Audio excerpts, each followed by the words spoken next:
Buenas tardes a todos. Vamos a seguir entonces con estas disertaciones. En esta oportunidad la idea es charlar principalmente de la implementación y de la administración de la escala de NIH, que es una escala que nosotros los neurólogos la difundimos y la utilizamos mucho, pero es una herramienta que tiene que ser evaluada e interpretada por otras distintas especialidades que van a estar, digamos, en el manejo del paciente con un ataque cerebrovascular.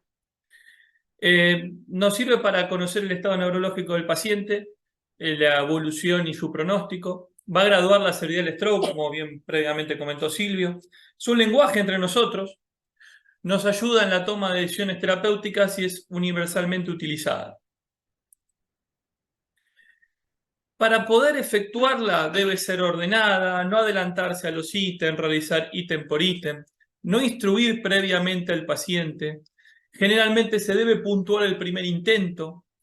Algo importante es puntuar lo que uno objetiva y no lo que uno piensa que el paciente puede hacer. Y vuelvo al punto de enfocarse en un ítem a la vez. Yo voy a tratar después de describirle paso a paso. ¿Cuándo debemos realizar esta evaluación?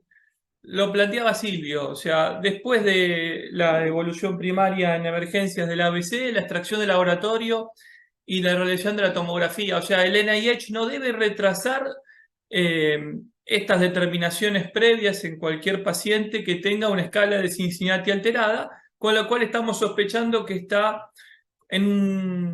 con un ataque cerebrovascular agudo. No sabemos si es hemorrágico, si es isquémico, no nos va a modificar para poder realizar la escala de NIH. La escala de NIH se divide en 11 ítems. El título de los ítems está tapado ahí, pero ahí habla. El primer ítem es el nivel de conciencia y dentro del nivel de conciencia tenemos 3 subítems y el primero es la alerta. Básicamente es el primer contacto que tenemos con el paciente, ¿sí? En la primera interacción no hay que hacer mucho, sino saludarlo. Acá no importa si viene con trastornos del lenguaje, si está con algún déficit puntual, sino básicamente el nivel de vigilia. Si es un paciente que está alerta, si nos responde cordialmente, lo vamos a puntuar con un 0, lo que determinamos que es un nivel de conciencia vigil. Si no está alerta, pero lo podemos despertar ante mínimos estímulos verbales, o sea, está con los ojos cerrados, pero los abre ante el estímulo verbal, es un 1. Si no está alerta, pero responde a estímulos repetidos o dolorosos, lo que denominamos estuporoso lo puntuamos con 2, pero responde, ¿eh? O sea, es un paciente que luego va a mantener los ojos abiertos mientras lo seguimos estimulando. Ahora, si no responde a ningún estímulo doloroso o realiza movimientos reflejos, es un 3. Es lo que habitualmente decimos que el paciente está en coma. Solo es un 3 cuando no hay ninguna respuesta voluntaria. O sea, si el paciente localiza un estímulo doloroso, lo tenemos que puntuar con un 2. Y si realiza algún tipo de postura de decorticación o de cerebración, lo puntuamos con un 3. Estos son un poquito de las perlas y los pitfalls que tratan los que diseñaron esta escala de NIH en 1994 con los protocolos iniciales para poder hacer las terapias de reperfusión que nos van aconsejando. El subítem 12 son las preguntas orales. Hay que preguntarle al paciente 2 cosas: el mes en el que estamos y su edad. Hay que puntuar la primera respuesta que nos dan. ¿Vos decís? Sí. Sí. Bien. Entonces, le preguntamos su edad y en el mes en que estamos. Hay que darle tiempo a que responda y hacer una pregunta a la vez. Si el paciente responde las 2 preguntas correctamente, es 0. Si la respuesta es una sola, es correcta, o el paciente está con intubación orotraqueal, muy disártrico, o pacientes con barreras idiomáticas, nos ha pasado acá pacientes que vienen, por ejemplo, del Paraguay, que hablan en guaraní o que están atravesando su ataque cerebrovascular, está demostrado que aflora su lenguaje materno y no un lenguaje secundario. Es más difícil, Entonces, o utilizamos un calendario o escala de 0 a 100 para que el paciente nos pueda determinar y su edad correctamente. Si ninguna de las dos es correcta, son 2 puntos.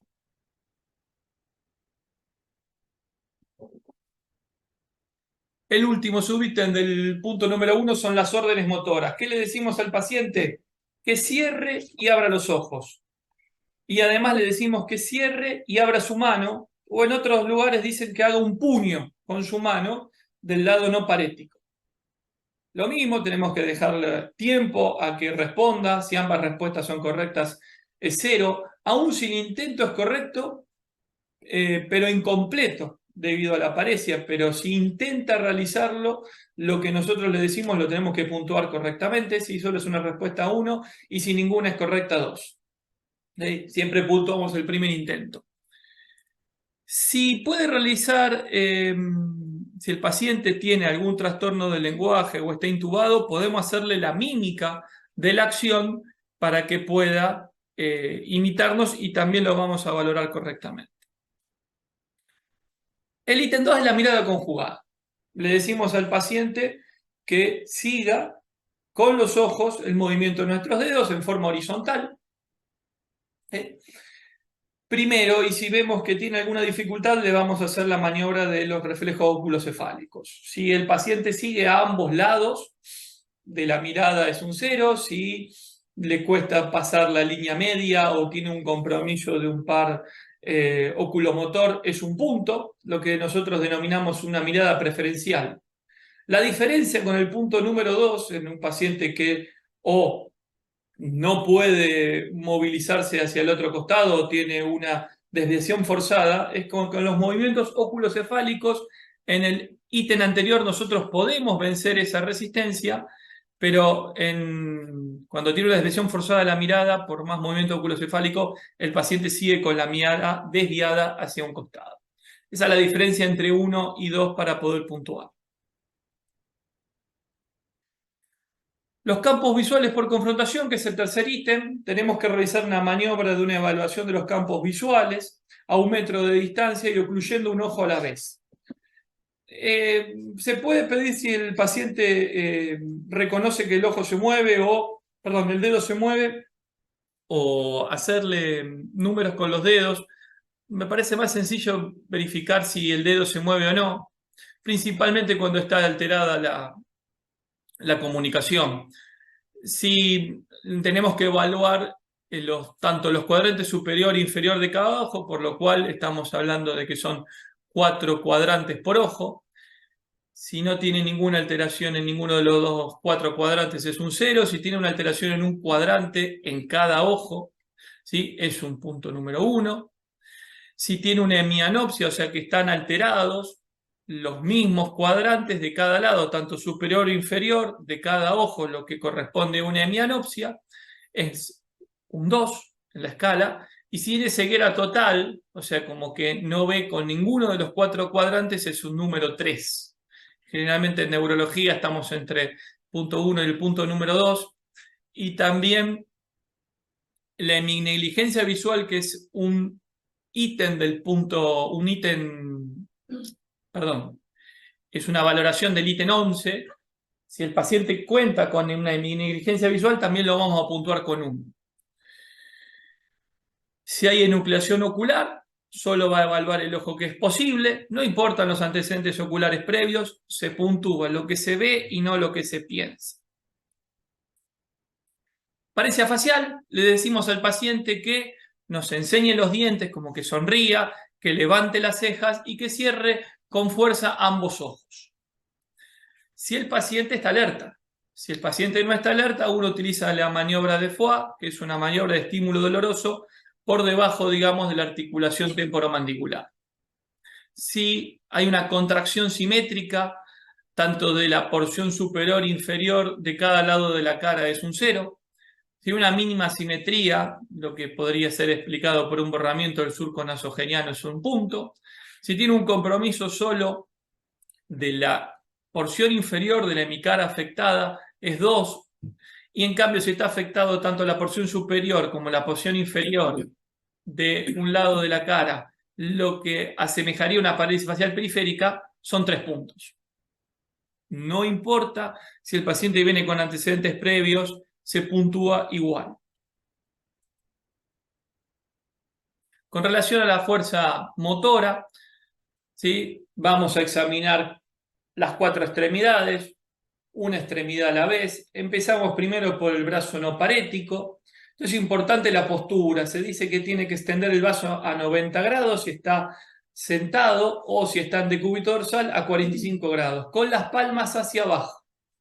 Se pide que se lo sostenga por 10 segundos y se lo debe contar en voz alta para que el paciente sepa cuánto tiene que hacer el esfuerzo.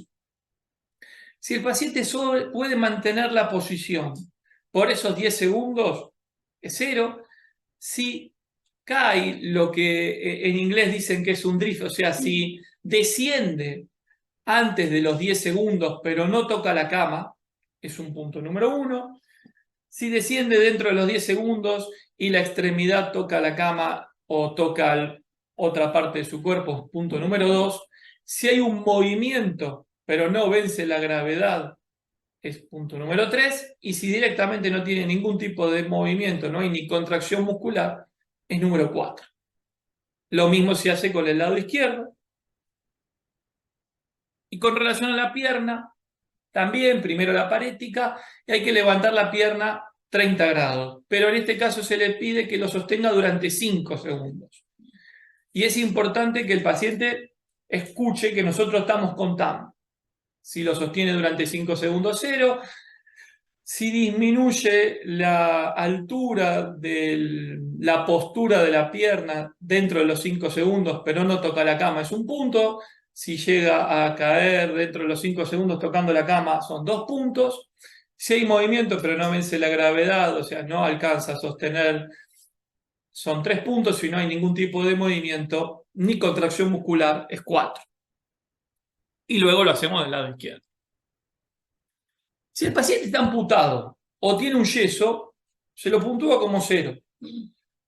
Si el paciente contrae, pero no eleva, no vence la gravedad, dijimos que era un 3. El punto 4 no hay ningún tipo de contracción, es lo que denominamos una plejía. Evaluar cada miembro por separado, se puntúa en los 4 miembros. Se puede realizar la mímica si el paciente tiene afasia, que ya fue evidenciado en los primeros puntos. Dismetría. La dismetría lo que va a valorar es la falta de coordinación en el movimiento de las extremidades. Para eso le vamos a pedir que el paciente realice la prueba de dedo-nariz y de talón-rodilla, ¿sí? Hay que examinar cada miembro a la vez. Es un ítem que es polémico, que trae bastantes dudas a la hora de puntuarlo y de documentarlo.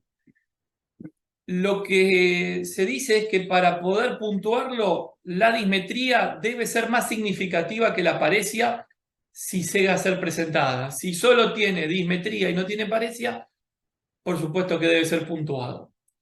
Si el paciente no entiende la maniobra, ¿sí? Está amputado, tiene una paresia que supera la dismetría o directamente tiene una paresia que impide poder realizar la maniobra, se puntúa con un 0. Si se puede realizar la maniobra y se evidencia ataxia en una de las 2 extremidades de un solo lado, miembro superior, miembro inferior, es 1, y si tiene en ambos lados, en ambos miembros, perdón, de un mismo lado, son 2 puntos. No, para que Sí. está terminando el Zoom ya. Perfecto. Ahí arrancamos de nuevo. Pero son 2 puntos que generalmente no cambian el pronóstico, porque lo que acá se quería evaluar... Ahí seguimos. Nos habíamos quedado con dismetría. Son menos de 10 minutitos y ya finalizamos. El punto 8 es la sensibilidad. Debemos evaluar, ¿sí?, con una aguja o un elemento romo la cara, los brazos y las piernas, no las manos y los pies, y preguntar si siente lo mismo a cada lado del mismo miembro. En pacientes que tengan un nivel de sensorio disminuido, podemos realizar la evaluación con un estímulo doloroso. Si el paciente siente a ambos lados, es un 0. Si nota el estímulo, pero dice que es diferente de un lado en relación al otro es un 1, o sea, como si tuviera una leve hipoestesia. Un solo miembro o hay diferencias entre un brazo y una pierna, es un punto número 1. Y si es una severa hipoestesia, o sea, no siente nada de un solo lado, tanto del brazo como de la pierna, se puntúa en 2. O sea, si los expertos dicen que lo dejemos simple, si el paciente no nota nada, es un 2. Si nota todo, es un 0. Y todo lo que está en el medio se va a puntuar con un 1. ¿Seguimos? Bien. En esto sí me quiero detener un poco, porque el lenguaje generalmente no lo hacemos con las herramientas que deberíamos hacerlo, también por una cuestión de tiempo y de falta de acceso a las mismas. Pero ahora ahora no, hace varios años atrás se validó la escala de NIH al idioma en español latinoamericano, entonces se utiliza una serie de láminas, ¿sí?, que es diferente al de las guías de otros países. Entonces, para evaluar el lenguaje tenemos distintos subítems. Primero tenemos que hacerle nominar objetos, luego leer una lista de frases y por último que describa un dibujo. ¿Sí? Entonces ahora le voy a explicar. Lo que tiene que ver con la nominación de objetos, debe nominar estos 6 objetos. Se le debe pedir que diga qué es lo que está observando en la figura en cada uno de los 6. Luego debe leer estas frases, que son frases de uso cotidiano. Y por último, que describa este dibujo. Entonces, teniendo en cuenta estas 3 pruebas, nosotros vamos a poder puntuar al paciente en este ítem del lenguaje. Si tiene una afasia leve a moderada, o sea, se puede entender, transmite una idea, por más de que la afluencia esté alterada o presente ciertas anomias, lo vamos a puntuar con un 1. Si el paciente no puede lograr darse a entender, le cuesta la nominación de la mayoría de las imágenes, no puede escribir el dibujo y le cuesta más de la mitad de las frases leerlas, es un punto número 2. Si directamente el paciente no tiene ningún tipo de comunicación verbal o está en coma, es un 3. Volvemos a lo que tiene que ver con dejarlo simple. Si tiene algún tipo de alteración, pero se puede entender, es un 1. Si no logra entenderse, es un 2. Acá lo que tenemos que valorar es la fluencia y la construcción lingüística, y debido a las evaluaciones de los ítems previos, nosotros ya vamos dándonos una idea de cuál es la comunicación de este paciente. El dibujo también sirve para poder evaluar la negligencia visual, ya que tenemos un dibujo que es una ruta y que está a la derecha y a la izquierda, tiene distintas acciones, y si el paciente solo te describe un solo lado, podríamos estar en presencia de una negligencia visual. Con relación al ítem 10, que es la disartria, acá vamos a valorar solamente la articulación, la claridad del habla, independientemente si tiene un trastorno del lenguaje previo. Si se puede entender lo que se denomina una disartria leve o moderada, se lo va a puntuar en un punto, y si no se entiende, se va a puntuar en 2. ¿Qué le vamos a hacer? Leer estas 6 frases que tenemos acá. Mamá, tatetí, mitad y mitad, gracias, árbol y futbolista, que son distintas a las frases que en otros idiomas se utilizan. El último ítem es la extinción sensorial, y o la negligencia. Entonces vamos a describir un poco cuáles son estos términos. La negligencia es cuando el paciente no responde al lado contralateral de la lesión con el examinador. O sea, el paciente tiene girada la cabeza, tiene rotada, digamos, su vista hacia el lado contrario a la lesión. No presta atención del otro lado. Ignora los estímulos en un lado. ¿Sí? Eso lo vemos a lo largo de los ítems que fuimos realizando.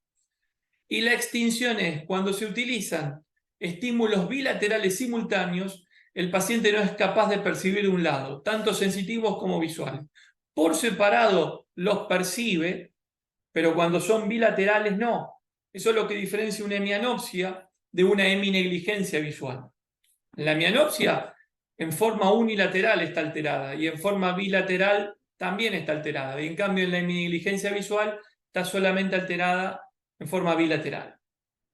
Cuando tiene una de estas alteraciones o tiene negligencia o tiene una extinción sensitiva, pero no ambas, es un punto, y cuando tiene ambas o más de una modalidad de extinción sensorial, sea visual o sensitiva, se lo puntúa con 2. También se dice que se lo puntúa con 2 cuando el paciente no reconoce la debilidad del brazo afectado. Hay pacientes que no pueden mover el brazo y te dicen que lo está moviendo y que no tiene ningún tipo de dificultad. Si el paciente solo le presta atención a un solo lado, lo caracterizamos con un punto. Si además encima tiene algún tipo de extinción, le vamos a agregar otro punto. Eso es para tener en grandes rasgos cómo valorar esto. Por último, les dejo. Todos los ítems son evaluables, entonces estuvimos charlando, no se puede dejar de evaluar ningún ítem. Todos son puntuables, a lo sumo se puntuará con 0 si tiene algún tipo de dificultad en el examen, como la amputación, como la barrera idiomática, si no logra entender la consigna. El primer